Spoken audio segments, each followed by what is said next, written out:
ব্রট to you by V Guard, co powered by Sensodyne ও ভিমল। বলো কথা কেশরী।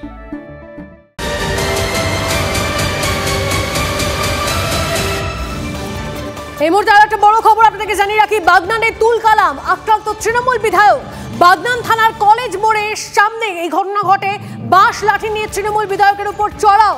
ঠিক কি ঘটনা ঘটে আরো বিস্তারিত জানাবেন আমাদের প্রতিনিধি সুপ্রদীপ আমাদের সঙ্গে রয়েছেন। সুপ্রদীপ, দেখো, গতকাল আমতা বিধানসভায় কিন্তু অভিষেক বন্দ্যোপাধ্যায় একটা সভা ছিলেন। সেই সভা থেকে ফিরে যখন বাগনান কলেজ মোড়ের কাছে কিছু তৃণমূল কর্মী সমর্থকরা চা খাচ্ছিলেন, সেই সময় সিপিএম এর কিছু দুষ্কৃতী এসে তাদের উপর তাণ্ডব চালায়। তার এই খবর পেয়ে যখন বিধায়ক অরুণাভ সামন্ত শান্তি ফেরানোর জন্য এলাকায় যান, তখন সেই বিধায়কের দেহরক্ষী এবং আরো যে সমস্ত কর্মী সমর্থকরা ছিল বিধায়ক সহ, তাদেরকেও কিন্তু দুষ্কৃতী তৃণমূল সিপিএম দুষ্কৃতীরা হামলা চালায় বলে অভিযোগ। তাহলে এই বিষয়ে কিন্তু তৃণমূলের বেশ কিছু কর্মী সমর্থক সহ কিন্তু উভয় পক্ষেই 11 জন আপাতত হাসপাতালে চিকিৎসাধীন। প্রথমে বাগনান হাসপাতালে নিয়ে যাওয়া হয় একজন কর্মীকে, তার গুরুতর জখম অবস্থায় কিন্তু এখন উলুবেড়িয়া মহকুমা হাসপাতালে কিন্তু চিকিৎসাধীন। এই বিষয়ে কিন্তু এলাকা চঞ্চল্য রয়েছে পুলিশ মোতায়েন, যাতে আর কোন রকম কোনো বেশ নজর রাখো সুপ্রদীপ। এই ঘটনায় চাঞ্চল্য রয়েছে এলাকায় এবং এই ঘটনার আরো আপডেট, আরো ডেভেলপমেন্ট কে কি বলছেন সমস্তটা জানতে নজর রাখুন আজ সকাল 8টার বুলেটিনে।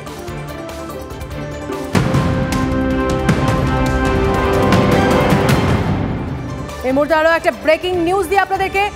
অশ্লীল ভিডিওর অভিযোগে সাসপেন্ড হতে চলেছেন দেবগৌড়ার নাতি রেভান্না। জেডিএস নেতা এইচডি কুমারস্বামী জানান, রেভান্নাকে সাসপেন্ড করার সিদ্ধান্ত নেওয়া হয়েছে। কর্ণাটকের হাসান কেন্দ্র থেকে ভোটে দাঁড়িয়েছেন রেভান্না।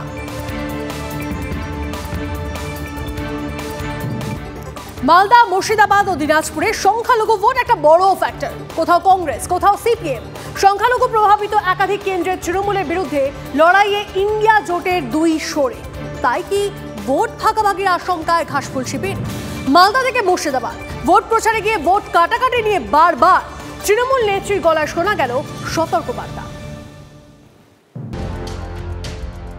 লোকসভা ভোটে এবারই প্রথম বাংলার বেশ কয়েকটি আসনে একযোগে লড়াইয়ে নেমেছে বাম কংগ্রেস।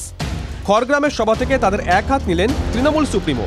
বাম কংগ্রেসের সঙ্গে বিজেপির আঁতাতের অভিযোগ উস্কে দিলেন তিনি। বাংলায় বিজেপির দুটো চোখ, একটা সিপিএম আর একটা কংগ্রেস, দুজনে মিলে জোট তৈরি করেছে। মুর্শিদাবাদে পাঠিয়েছে কংগ্রেসরা সেলিমকে লড়তে, আর উত্তর দিনাজপুরে পাঠিয়েছে ওদিকে ফরওয়ার্ড ব্লকের রমজানকে লড়তে, আর মালদায় পাঠিয়েছে আর একজনকে লড়তে। অর্থাৎ যে সিটগুলো তৃণমূলের পাক্কা সিট, সেগুলোতে জল ঢেলে দিয়ে, ঘোল ঘেটে দিয়ে, যাতে বিজেপিকে জেতানো যায় তৃণমূল কংগ্রেসের ভোটটা কেটে। একদম উল্টোটাই বলছি আমি।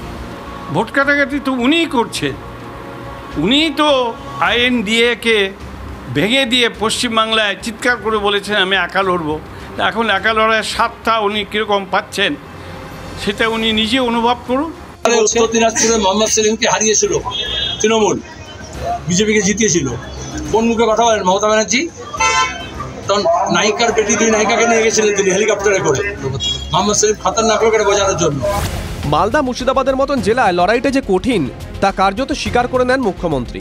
একটা কিনলেই দুটো ফ্রি, মানে সিপিএম কিনলে কংগ্রেস ফ্রি এখানে, আর কংগ্রেস কিনলে সিপিএম ফ্রি, এইভাবে চলছে। সেই জন্য লড়াইটা খুব তীব্র, তীব্র দহনের মতো তীব্র। মুর্শিদাবাদের পাশাপাশি দুই আসনে ভোটে লড়ছেন বাংলার দুই দলের শীর্ষ নেতা অধীর চৌধুরী এবং মোহাম্মদ সেলিম। সেলিমকে জেতাতে কংগ্রেস কর্মীদের জান দিয়ে দেওয়ার আহ্বান জানিয়েছেন অধীর চৌধুরী। সেই সেলিমকেই ভোট কাটুয়া বলে দেগে দিয়ে তৃণমূল নেতা কর্মীদের মুর্শিদাবাদ কেন্দ্র নিয়ে সতর্ক করে দেন মুখ্যমন্ত্রী। সংখ্যালঘু ভোটই যে তার পাখির চোখ তাও স্পষ্ট করে দেন তিনি। আমি সবাইকে বলবো আরেকটু অ্যাক্টিভ হন। পাশের কেন্দ্র মুর্শিদাবাদ, ওখানে উড়ে এসে একজন বাজ পাখি দাঁড়িয়েছেন তৃণমূলের ভোট কাটতে। আমি জাকিরকেও বলে গেলাম, আমি খলিলুরকেও বলে যাচ্ছি, সবাইকে বলে যাচ্ছি, নজর দিতে হবে। এরা সকাল সন্ধ্যা আমাদের গালাগালি দেবে, আর আমাদের ভোট কেটে সংখ্যালঘুদের মধ্যে ভোট ভাগ করে বিজেপিকে জেতাবে।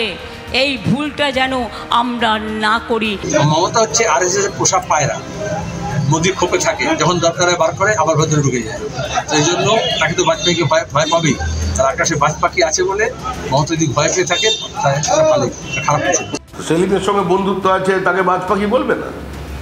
সাধারণত মুখ্যমন্ত্রী ছুঁচুইদুর বলেন, এবং বাজ পাখি বানিয়ে দিয়েছেন অনন্ত আকাশে। এত শক্তি মোহাম্মদ সেলিমের নেই, সিপিএমের নেই। ওদের এখন শক্তি মানে শরীর স্বাস্থ্য খুব একটা ভালো নয়। সিপিএমকে চেষ্টা করে যাচ্ছেন যতটা উপরে তোলা যায়। ভোট কাটাকাটির ফলে বিজেপি ক্ষমতা এলে আখেরে সংখ্যালঘুদের ক্ষতি হবে বলে দাবি করেন মমতা বন্দ্যোপাধ্যায়। আগামী দিন যদি বিজেপি আসে, কারো স্বাধীনতা থাকবে না, এনআরসি করে সব ডিটেনশন ক্যাম্পে পাঠিয়ে দেবে, করে সব তাড়িয়ে দেবে। 7ই মে তৃতীয় দফার ভোট গ্রহণ মুর্শিদাবাদে। ওই দিনই ভোট হবে জঙ্গিপুরেও। রাজনৈতিক মহলের ব্যাখ্যা, সংখ্যালঘু ভোট যাতে শুধু তৃণমূলে পড়ে তা নিশ্চিত করতেই এনআরসির প্রসঙ্গ টেনে এনেছেন তৃণমূল নেত্রী। Bureau report, TV9 Bangla. Brought to you by V Guard, co powered by Sensodyne ও ভিমল, বলো কথা কেশরী।